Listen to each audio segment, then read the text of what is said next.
आशु जी, आशु। राधे राधे महाराज जी। महाराज जी मेरा नाम आशु है।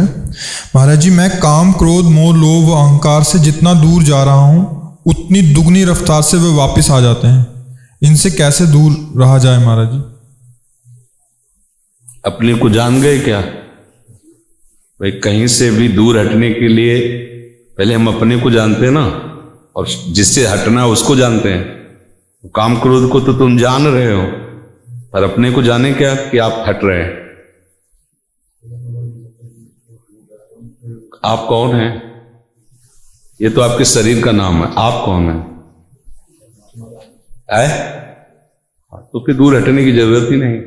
अंश में कोई विकार नहीं होता। जो अंश है उसमें कभी कोई विकार न हुआ है, न भगवान की भी ताकत है कि उसमें विकार पैदा कर सके। भगवान की भी ताकत, जैसे भगवान सूर्य की ताकत नहीं जो अंधकार पैदा कर सके। जब तक वो रहेंगे तो अंधकार होगा ही नहीं। भगवान सूर्य की भी ताकत नहीं कोई अंधकार का दर्शन करा दें। वो जब हटेंगे तभी अंधकार होगा। समझ रहे हो ना?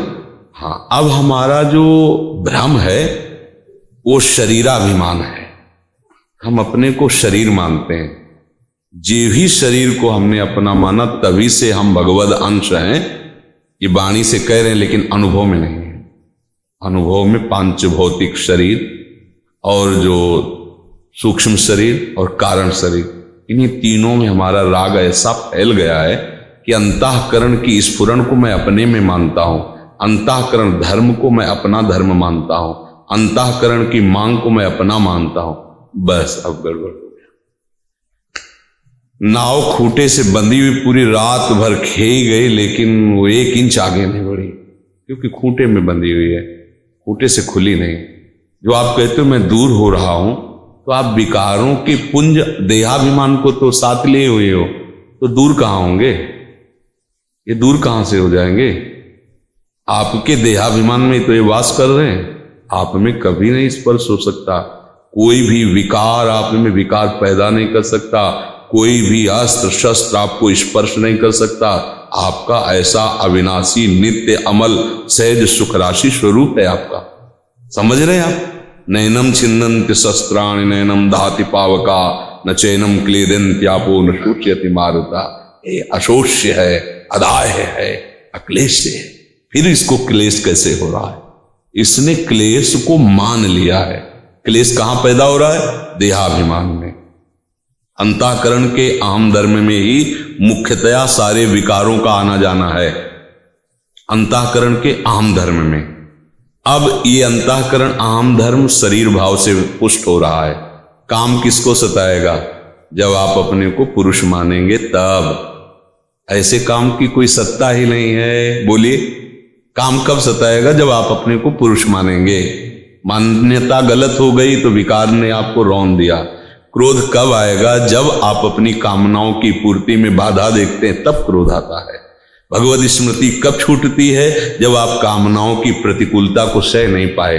कामा संजायते क्रोधा क्रोधा स्मृति विभ्रमा स्मृति भ्रंशात बुद्धिनाशो बुद्धिनाशात प्रणश्यति। सब मामला चौपट हो गया। समझ पा रहे हैं आप? कहीं दूर भागने की जरूरत नहीं, केवल समझने की जरूरत है। ये कामनाएं शरीर को लेकर अंतःकरण धर्म में पहले स्फुरित होती है। पुरुष संस्कारवश, नवीन दृश्य देखने वश, नवीन बात सुनने वश कामना वासना प्रकट होती है हृदय में। अब हम विचलित होते हैं, क्योंकि इसका स्वभाव इंद्रियों का और मन का प्रमथन। जिस बात को पकड़ ले तो मत कर व्याकुल कर दे, वो करना ही पड़ेगा। हाँ, अब उस समय यदि ये विवेक काम कर जाए कि ये अलग और हम अलग हैं, हमने इस पे तदात्म कर लिया इसलिए मैं भोग रहा हूं, नहीं तो बिल्कुल ऐसे अलग अलग चैप्टर है। जैसे ऐसे कागज रख दो, ऊपर बिलेट रख दो, नीचे चुंबक घुमाओ तो बिलेट नाचेगा। बिलेट में नाचने की शक्ति नहीं है, चुंबक के आकर्षण से। न चुंबक नचा रहा है, उसकी स्वाभाविक शक्ति ऐसी है। ऐसे इस मैं तत्व की स्वाभाविक शक्ति ऐसी है कि इंद्रियां अंतःकरण सब उसी की शक्ति से संचलित हो रहे हैं। न मैं में कर्ता भाव है और न इनमें सामर्थ्य हमें नचाने की, पर भ्रमवश हम नाच रहे हैं इनको अपना। गोस्वामी जी ने लिखा, जड़ चेतन ग्रंथि पड़ गई यद्यपि मृषा पर छूटक कर जाए। इसीलिए भगवान कह रहे हैं कि इनको तुम सहो, है सहो चुपचाप। भगवान ने आदेश किया है, मात्रा स्पर्शास्तु कौन्ते शीतोष्ण सुख दुखदा आगमा पाइनो अनित्यास तास तितिक्षस्व भारत। सहना कैसे होता है? ये मेरे में आए ऐसे नहीं सह सकते, फिर तो तुम्हें रौंद देंगे। मेरे में ये नहीं है, इस बात से सहो। ये अंतःकरण में स्फुरित हो रहे हैं। अये मन बुद्धि, तू अब मुझे विचलित नहीं कर सकता। जा तेरा संकल्प और तेरा सबका त्याग करता हूं। कर तू संकल्प भोगों का, मैं नहीं आदेश करता, मैं नहीं स्वीकार करता। बिना तुम्हारे दस्तखत के अंतःकरण कुछ नहीं कर सकता। तुम्हारी तन्मयता ही उसका दस्तखत है। मुझे खाना है, मुझे देखना है, मर गए, मार दिया उसने क्योंकि आपने दस्तखत कर दिया। ये मैं भोगूंगा, मैं देखूंगा, मैं सुनूं, यही पतन का रास्ता है। नमम ये सिद्धि है, ममेति ये सबसे बड़ी दुर्गति है। समझ पा रहे हो? हाँ, ये मेरा है, मैं ऐसा करूंगा, ये मैंने भोगा, मैं भोगूंगा, इसी का नाम दुर्गति है। नमम, न मैं शरीर हूं, न मैं इंद्रिया हूं, मैं भगवान का दिव्य अंश हूं जिसमें कोई विकार नहीं। फिर ये विकारों को मैं क्यों भोग रहा हूं? अज्ञान के कारण, अविद्या के कारण। गोस्वामी जी ने स्पष्ट बताया कि कैसे बंधा हुआ है जी। बोले बंधे कीर मरकट किनाई। चना या छुहारे के लोभ से बंदर सुराही में ऐसे हाथ डालता, जब निकालना चाहता तो समझ गया कोई हमें पकड़ लिया। यदि वो लोभ छोड़ देना विषय का ऐसे तो निकल जाए, पर वो छोड़ना, लोभ के कारण छोड़ने वाली बात ही नहीं आई उसके मन में, और बात ये बैठ गई, अब किसी ने पकड़ लिया, बिना बंधे बंधा बैठा, डंडा चल रहा है फिर भी नहीं निकल पा रहा, वो फिर भी नहीं छोड़। तोता ऐसे पोल पे बैठा दाना के लिए, पोल घूम गया, अब वो सोचता अगर मैं छोड़ दिया तो मर गया, अगर वो छोड़ दे तो उड़ जाए, पर वो ऐसे पकड़ लेता है, आराम से आकर के उसको बहलिया ले जाता है। ठीक ऐसे ही इंद्री का विषय, इंद्री जन्य भोगों का चिंतन, शरीर संबंधी रिश्ते नाते हमने ऐसा पकड़ लिया कि अगर इनको छोड़ा तो मैं मरा, और इनको छोड़ दे तो अमर अविनाशी ऐसा अनुभव हो जाए। बंदे कीर मरकट की लाई। समझ पा रहे? रेखा साहू जी दतिया से। श्री हरिवंश महाराज जी, आपके श्री चरणों में अनंत कोटि दंडवत प्रणाम। महाराज जी, आपके श्री चरणों में प्रार्थना है कि वृंदावन धाम का वास मिले। महाराज जी, सुंदरक से 5-6 किलोमीटर दूरी पर एक जगह मिल रही है, वो महाराज जी क्या वृंदावन में ही आएगी? बस 84 कोष ब्रजमंडल में कहीं किसका है? 84 कोष ब्रजमंडल में कहीं भी रहो, राधा राधा जपो, सब परम पावन भूमि है। सब 84 कोष ब्रजभूमि भगवत स्वरूप है। कहीं भी वास करो, खूब भजन करो, चिंतन करो, इस ब्रजभूमि में वास का यही फल है। रात दिन भजन में समय लगाओ, श्री जी से अपना ऐसा अपनापन करो कि शरीर और शरीर संबंधियों से भी अपनापन हट जाए, तो ब्रजभूमि वास का फल मिल जाए। प्रिया प्रीतम से ऐसा घनिष्ठ अपनापन हो जाए कि और कुछ न सुहाए तिनको, जुगल सेवा सुख। यश जी, प्रेम प्रकाशी। सतनाम साक्षी। महाराज जी, आध्यात्मिक मार्ग में उन्नति कैसे प्राप्त हो और नाम जप में मन कैसे लगे? पहले आध्यात्मिक मार्ग को समझना चाहिए कि आध्यात्मिक मार्ग क्या है। अपनी अहमता ममता का त्याग करने पर जो बचता है उसे आध्यात्मिक कहते हैं। अभी हम प्राकृतिक मार्गों का अनुसरण करने वाले बन गए।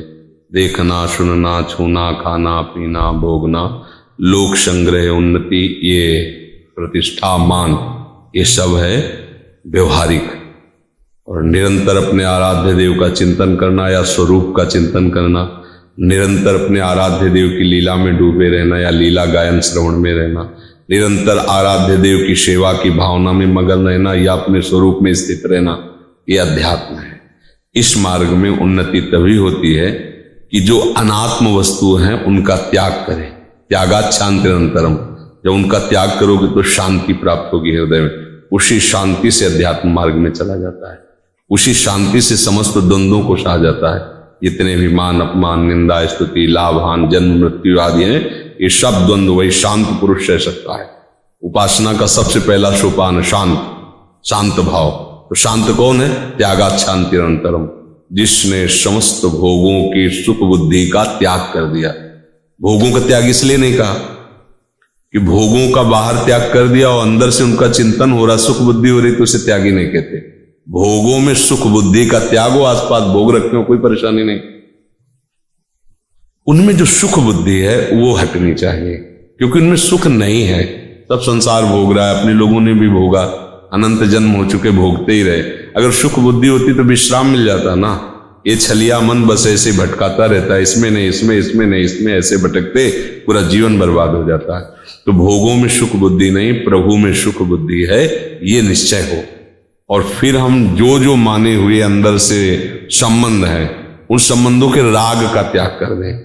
जब ये बात आएगी तो लोग चलो पहाड़ में चलते हैं जहां कोई अपना, ये सब वहीं रह करके राग का केवल त्याग करना है। राग का त्याग कर दिया तो महात्मा हो, कहीं भी रहो, संसार में ही रहोगे, प्रकृति में ही रहोगे, कहीं भी जाओ, परमात्मा सर्वत्र है। राग का त्यागी ही महात्मा है और रागी ही विषयी है, वो किसी भेष में हो। अंदर की बात का वर्णन किया गया है। जब कभी किसी महात्मा का वर्णन हुआ है तो अंदर की बात का वर्णन किया गया है।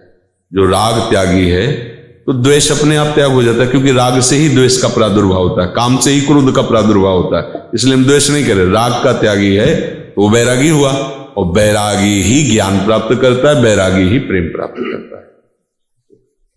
संतोष जी, जय श्री राधा वल्लभ जी। बचपन से श्री लक्ष्मी नारायण प्रभु जी की छवि का स्मरण किया है। राधा जाप करते समय भी मानसिक पटल पर श्री लक्ष्मी नारायण प्रभु जी ही ध्यान में आते हैं। महाराज जी क्या करें? बढ़िया है, कोई परेशानी नहीं, जपते रहिए। हाँ, भगवान 10-20 नहीं होते, तत्व में वो एक ही होते हैं। भक्तों के भाव के लिए अलग अलग होते हैं। तत्व में भेद नहीं है, लीला रस में भेद है। ये यथामम प्रपद्यन्ते तास्ततयु भजाम्य हम, भगवान कहते हैं। आप लक्ष्मी नारायण रूप से भजो, लक्ष्मी नारायण रूप है। आप जिस भावना से भजोगे, भगवान ऐसे महान है कि आपकी उसी भावना के अनुसार ही मिलेंगे, कोई निषेध नहीं। जब बलराम शर्मा जी, राधे राधे महाराज श्री।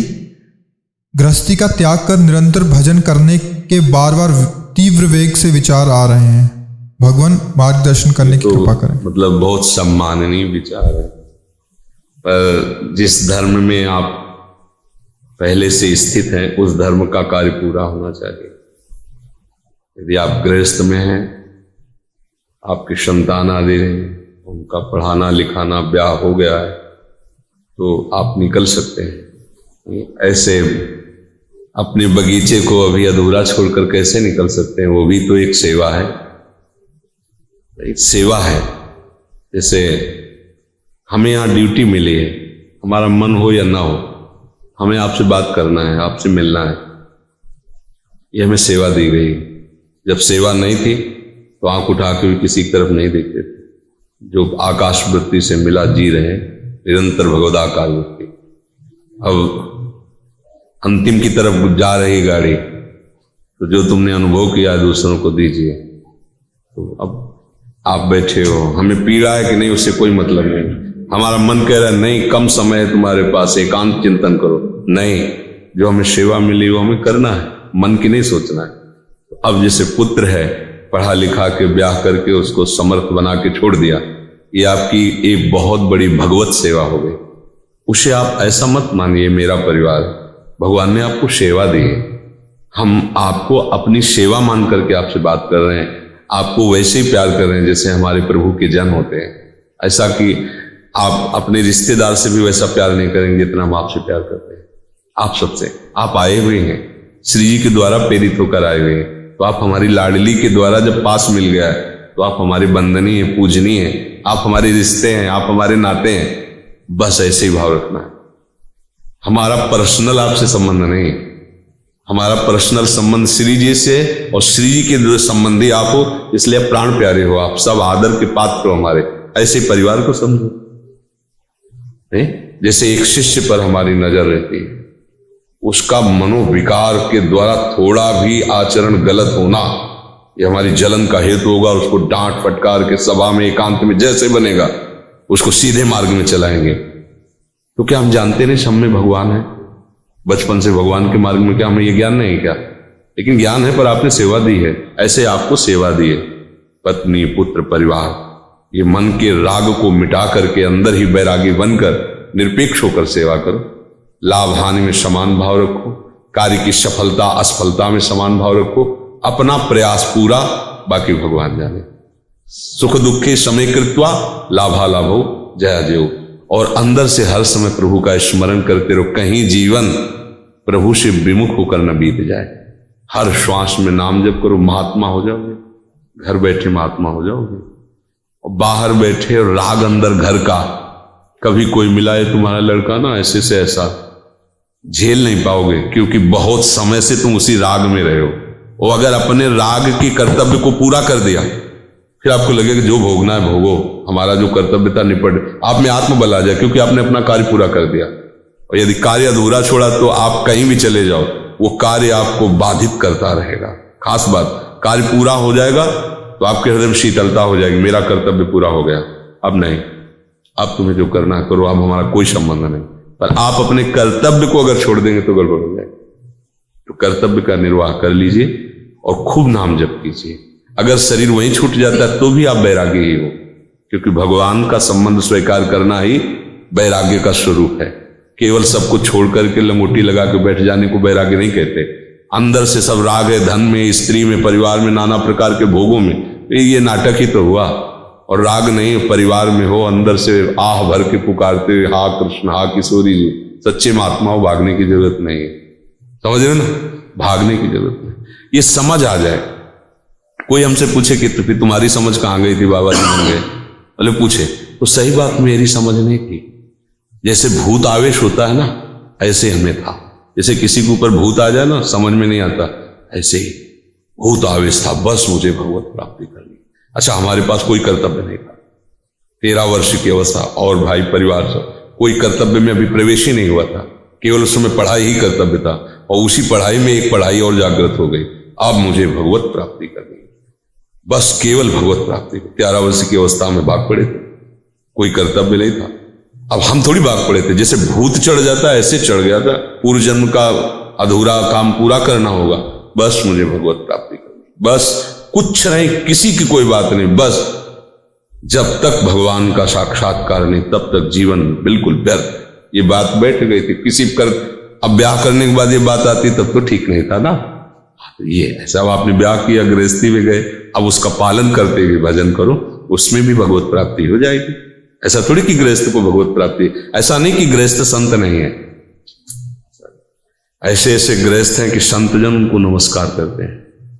भाई जन्मान प्रसाद पुरदास जी गृहस्थी में तो है, धोती कुर्ता, और बड़े बड़े राधा बाबा संत थे ना, बिल्कुल। ये बस ये ध्यान रखना है, हृदय को प्रभु का बना दो और सेवा में कमी मत रखो। जो आपको सेवा, जिसको जो सेवा मिले उसको भगवान की मान के करो, ईमानदारी से करो, तो आप उसका फल देखोगे, आपका हृदय शीतल हो जाएगा। जब आपका कार्य पूरा होगा ना, तो आपके हृदय में शीतलता होगी, आनंद आ जाएगा कि भगवान ने सब। अब जैसे बेटी ब्याह की होगी, आप सोचो सन्यास ले लें, मूर्खता ही है, मूर्खता ही है। अब जब बेटी का ब्याह कर लोगे ना और ठीक से चली गई, तो आपके हृदय में एक शीतलता होगा, अब निकलो, कर्तव्य पूरा हुआ, अब मत फंसो आगे कि नातिनी को भी खिलाएंगे, अब आगे बढ़ो, आगे बढ़ो, अपने कर्तव्य का पालन करो। बस यहां मनुष्य जन्म की सार्थकता अपने कर्तव्य का पालन। हम चाहते हैं दूसरा हमारे प्रति अपना कर्तव्य निर्वाह करे, यही फंसा है पूरा संसार, इसी लड़ाई झगड़े में फंसा है। उसका क्या कर्तव्य, उसने हमारे प्रति ऐसा कर्तव्य क्यों नहीं किया? नहीं, आप अपने कर्तव्य का पालन कर दो, संसार से मुक्त हो जाओगे।